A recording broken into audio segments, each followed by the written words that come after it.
Recuerdo una vez, en un evento, en un congreso que sucedió en la provincia de Córdoba, un hombre de Dios que influyó mucho en mi vida. Recuerdo que nos llevó a la reflexión y nos hizo tener que admitir una triste realidad. Y él comenzó a predicar y enseñar, y una de las cosas que decía: a ver, ¿cuántos de nosotros creemos en el poder de Dios? Todo el mundo levantaba la mano. Amén, amén. ¿Cuántos creen? Después preguntó de nuevo: ¿cuántos creen que Dios es todopoderoso y mucho más poderoso que el diablo, que Satanás? Amén, dijo la multitud. Todo el mundo levantando la mano, yo incluido. A ver, ¿cuántos creen que los cristianos tienen más poder que la fuerza de las tinieblas? Amén, decían todo el mundo. Ahora les hago una pregunta crucial: ¿quién tiene más poder, los brujos o los cristianos? Y había como un silencio total, todo el mundo se quedó quietito, callado, ¿no? Demoró en responder, ¿no? Es como que la gente comenzaba a vacilar. ¿Quién ejercita más los músculos de su fe y el poder sobrenatural? ¿Los cristianos o los brujos, los curanderos, los hechiceros?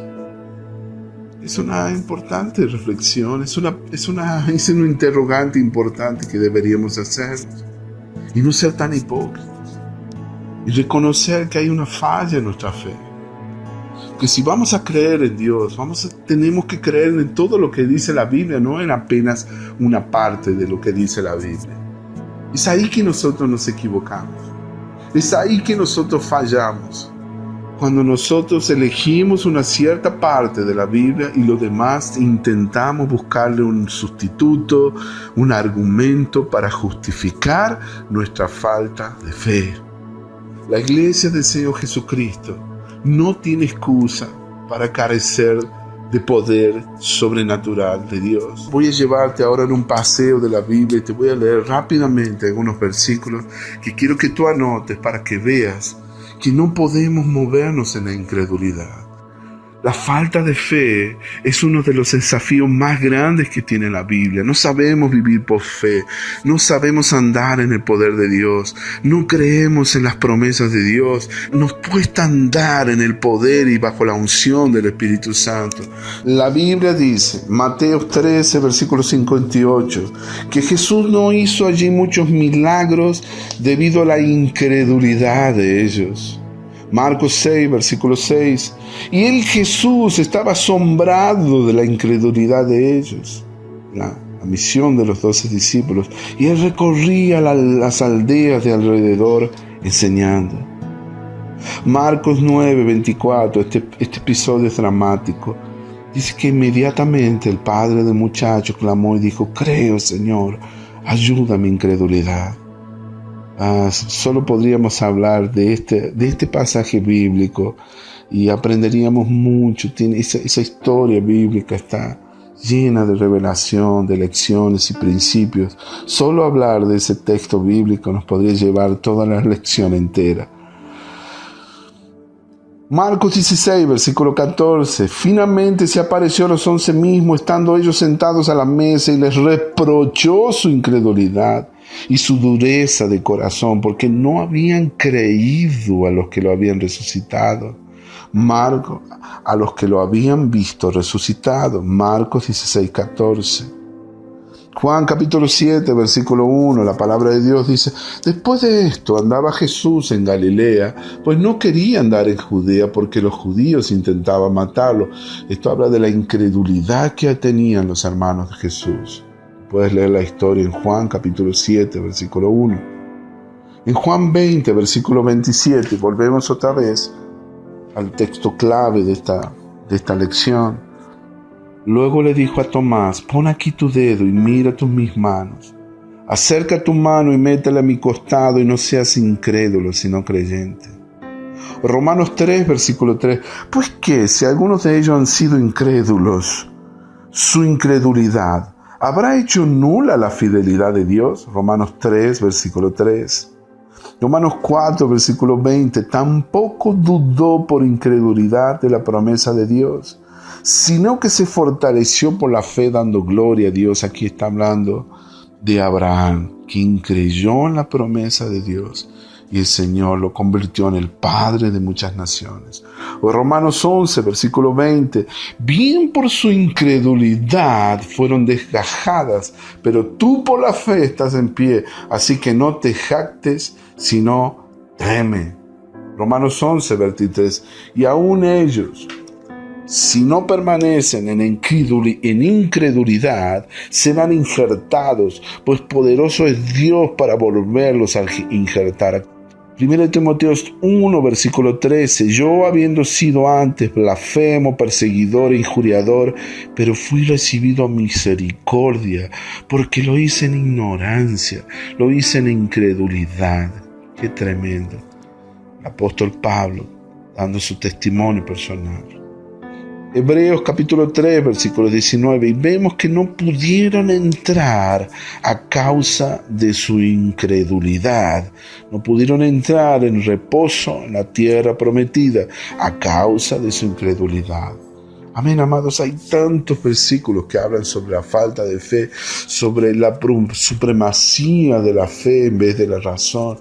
Necesitamos familiarizarnos en estos versículos, pero aquí el que más me impacta es cuando dice que Jesús no pudo hacer milagros en algunos lugares, en algunas aldeas, debido a la incredulidad de ellos, debido a la incredulidad. Amados, no hay cosa más desagradable para Dios que ver a un hijo incrédulo. Sin fe es imposible agradar a Dios, dice la palabra, dice su palabra. Porque es necesario que el que se acerca crea que le hay, que Él es galardonador de los que le buscan.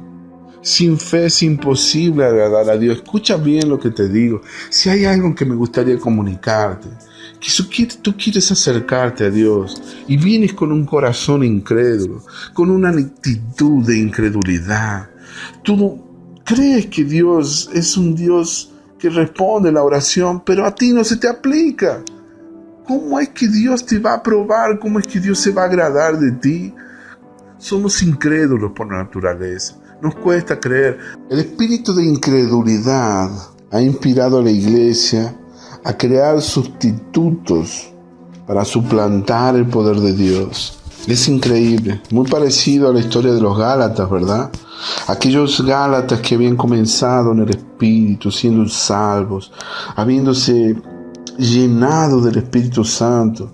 Gálatas que habían visto milagros, señales, maravillas, prodigios.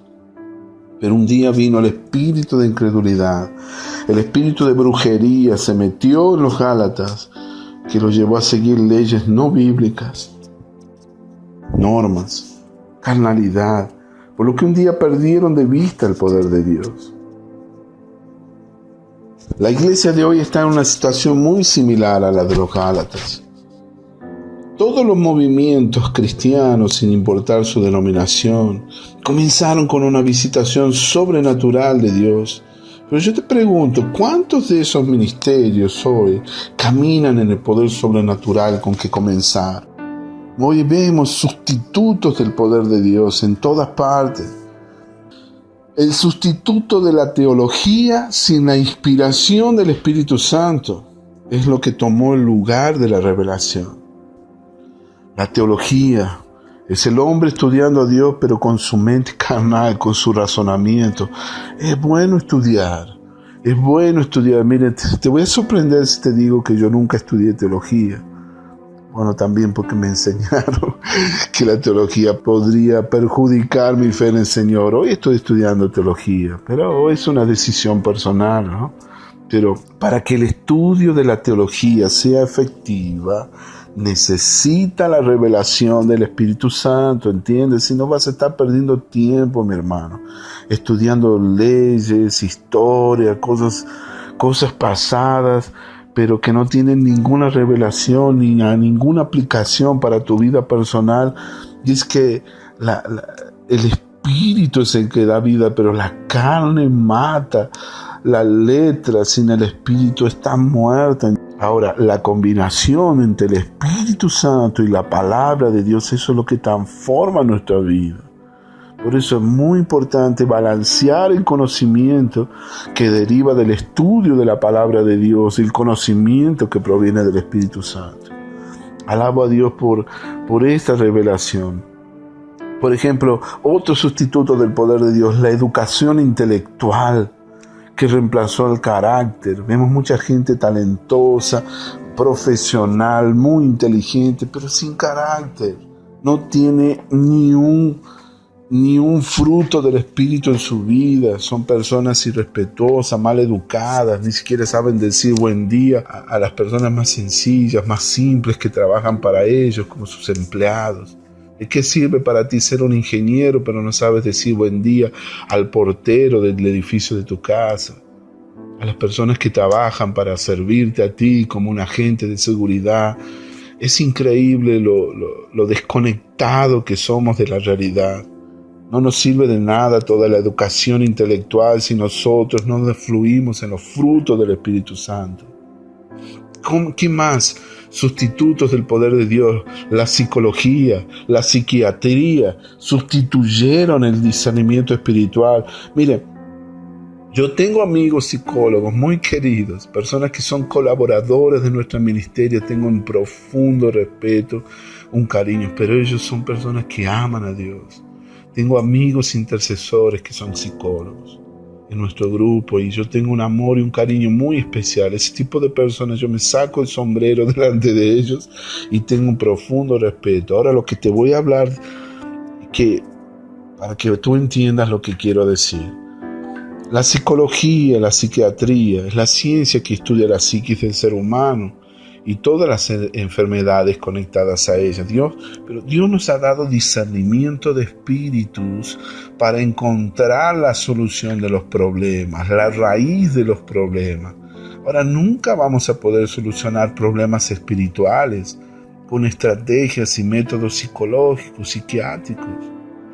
Quienes aplican este tipo de disciplina tienen muy buenas intenciones de ayudar a la gente, pero ellos no podrán lidiar con las raíces.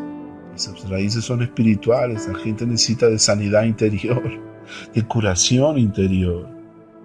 Necesita cerrar las puertas, las brechas que le dieron al enemigo durante toda su vida. Entienda lo que quiero decirte. Por eso necesitamos del Espíritu Santo, necesitamos de los dones del Espíritu Santo que nos guíe, que nos revele cuáles son las raíces de los problemas de tantas personas, problemas que se repiten a lo largo de toda su vida.